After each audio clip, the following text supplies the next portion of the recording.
I cut you off. Did you finish your thought there? I'm Yeah, sorry. Because I wanted to just double back, because we didn't quite talk about, Chief Fitch made a couple of other points. I think I didn't catch it exactly. I had it at one time and I missed it. 700 white male applicants, he said, to 30, I think. That's what I wrote down. 30 African-American applicants. That was definitely a head-shaking no. I mean, until we change the way police function, it is hard to have, people of color have to Carry the load? not carry the load, but berate, target people who look like them. There's a scholarly word that's called fictive kinship. So you're my brother, even though you're not my brother. And so, as an African American, it would be difficult for me to enforce these unjust laws on people who look like me. So that's why people aren't applying? Absolutely. It is, I was teasing, but, kind of like being an overseer. Nobody really wants that job. But if it were a protect and serve job, right? So you were really keeping communities safe and people safe and neighborhoods safe and building relationships with people who look like you, I think people would be interested in that job. That's a great job to have. And I honestly think that's what police signed up for. It just isn't what's been happening, right? And so, I think we have to change the way police function in communities, particularly in communities of color, before we start a recruiting effort. I was going to say, this isn't exactly tied to police, but I met a woman over the weekend who had been, she's 40 years old. She has been arrested so many times on warrants for arrest for not paying fines. So many times she can't remember. She's been jailed over 20 times. Just to be clear, because a lot of people, I just want to be clear. She had one offense. That's right. But multiple it's arrests. Failure to appear to pay fines. She broke the law originally once, right. and then she broke the law. Would say not maybe showing, not, but regardless. So she's been jailed 20 times, at least 20 times. She had her daughter with her, who was 10 years old, who has seen her mother be arrested 20 times for not paying fines. She and her mother lived in a car for 2 years. Every time her mother's arrested, she has to go, where? Right? How would that little girl ever grow up to want to be a police officer or to trust the police officers? I mean, the police terrify her. She is literally afraid of the police because anytime she sees a cop car, she thinks mom's going to jail and I don't know where I'm going. So I just don't, a lot of things would have to change before. You can quote those numbers and say we don't get enough applicants, right? And say, oh, well, black people don't want to be cops and therefore we can't do anything about it. But there's a legitimate reason why a lot of folks wouldn't ever apply for that job. One thing we didn't touch on is any of what's happened just with the resignations in Ferguson, the new judge being appointed. Are these, is this the wheel of change starting to turn, or is this anything at all significant, what you see? Well, if it's turning, Casey, it's turning very slowly, okay? Municipalities, including Ferguson, have had a chance to fix it. Now, some of us older guys would say, they've had years and years to fix it.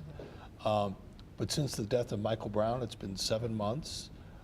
The cities in St. Louis County, there have been thoughtful discussions about reform. Frank Vanderot, the judge in Overland, has a committee. But we haven't seen implementation. We haven't seen the real change. There's thoughtful people saying, yeah, we're thinking about taking jail off the table. Do it. Get it off the table tomorrow. Don't let people go to jail on warrants for traffic tickets. And just for some context, does that happen even in the rest of our state the way it does in St. Louis County? Or does it happen in the rest of the country the way it does in St. Louis County? Well, the laws understand it. Thomas may be better on this, but if a police officer pulls somebody over and there's a warrant from another jurisdiction, they have to hold them. Or if they're in custody. If that other jurisdiction wants to extradite. If they're in custody, I think in a jurisdiction they have to hold them. I think some officers, they have the discretion to say you have a warrant somewhere, go clear it up. But once they've taken them in for their city, they can't release them if somebody else has a hold. Well, I guess maybe I'm talking more about what the warrant is for. Well, I want to be clear. I don't think it's necessarily the problem, and I don't think John does either. I don't think the problem is necessarily the warrant. Say you missed your court date, and they've issued a warrant for your arrest. Maybe that is the only option. There are other options, but maybe that's the option you choose. Once they get you into custody and you say, I don't have the $900 I owe in fines. They can't hold you simply because you owe them money. And that's what they're doing. And we know that because if they paid the $900, they'd walk out of there. And sometimes they'd never even have to go to court again. I mean, in some fictional world, this is a new case. The failure to appear is a new case, and you'd have to appear in court to resolve that. But in a lot of places, you pay the $900 you owe, you don't go to court, you don't go back to court, right? So these people are literally being held hostage and being ransomed, right? So the first day they're in there, it's $900. The next day in there, someone comes in and says, well, you got $400? We'll let you go today if you have $400. How is that about public safety? How is that about anything other than squeezing an already marginalized community for the last pennies it has? And not just the individual, but the whole family. It destroys that whole family and the whole community. And I was talking to somebody who had a failure to appear because she had to work. And so she called ahead to see if it could reschedule, but it couldn't. And so she understood that she was going to have to go back to the police department the next day and pay, this is her second time because she's working, and pay $300 more. And so she's just paying the city because she has to work because she can't make the court. That's ludicrous. And the report offered, I think, as a counter to the idea that don't break the law, you won't be in this place in the first place. It cited situations where they weren't even actually given a ticket, and then the court stopped mailing out warrants to save postage. Yep. So you weren't even notified that you had that you had a warrant. I think one of I mean, that's kind of seems like a no situation. I think anybody could just about agree well, I on think that. the biggest glaring issue with the Ferguson report is it's the Ferguson report. What our data shows is this is systemic. This is not a Ferguson issue. If you fixed everything in Ferguson, you would have a very nice island amidst a sea of other municipalities that do the same things. If you had asked, I think, anyone a year ago, and given them 20 guesses as to where something like that took place in August would happen and the fallout, Ferguson wouldn't have even been in the top 20. Yeah. I think that the data in terms of how much revenue they bring in, the warrants, the operations, I think that really wouldn't have been on people's minds. It's a much broader issue. So you can fix Ferguson, but if that's all you do, you're just putting a new spark plug in a car that has a bad transmission. It's just not going to fix things. One of the issues is, and the failure to appear really is something that's referred to as a round robin, where you move from court to court to court, and that's something that we desperately need to remedy. And the round robin really is in fact based on failure to appear, where you get picked up in one municipality and you have to go to, you may not know where you ultimately wind up, and you can spend 2 or 3 days, at a minimum, trying to clear these warrants up, and that really is a problem. But again, keep in mind that they could go away tomorrow if the municipalities, the mayors, the city councils would say we're not going to do that anymore. And that's where the action, we really need to deal with these elected officials and say eliminate these bench warrants. And if the municipalities do that, they can go away. That's really a remedy that should be adopted, because that really hinders employment, it hinders family, it really hurts our region as a whole. Yeah, you mentioned there are other consequences for not paying your bills. I mean, these are not DWI charges we're talking about. In some cases, they were your grass is too tall charges. Right. The might end up mayor's in jail for. If I have a second. Yeah. Casey, the mayor's exactly right. The system we have has sucked millions out of the economy to give to municipalities.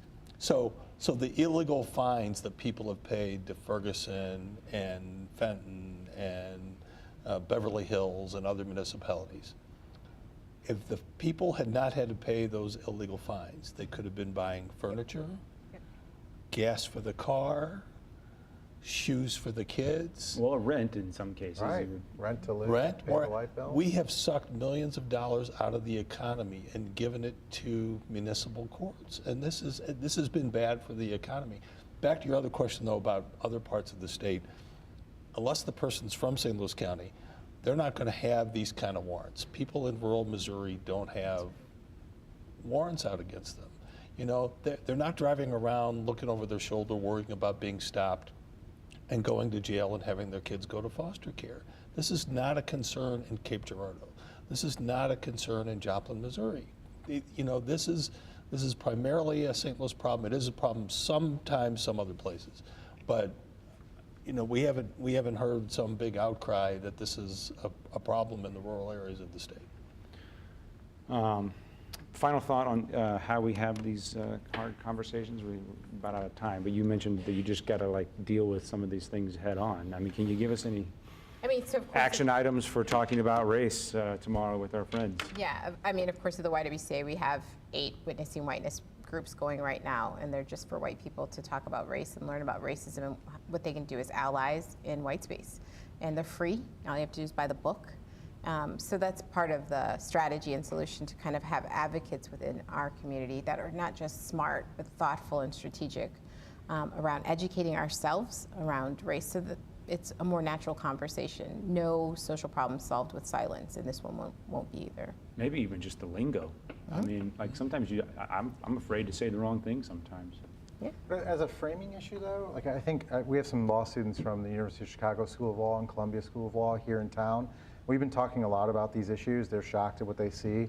But the reality is it comes down to a framing device. And if you start with, a lot of our issues are racism and capitalism, and move from there, you see this whole region's existence in a very different way, as well as the United States. I mean, let's not pretend. Like, there's a lot of treating African Americans as capital, as property, that's at the origins of our country. And we're not doing that as much anymore, but this is a vestige of what we're talking about. So if you are honest about that, and I don't think that doesn't cast aspersions on people living today, right? That's just the reality of America.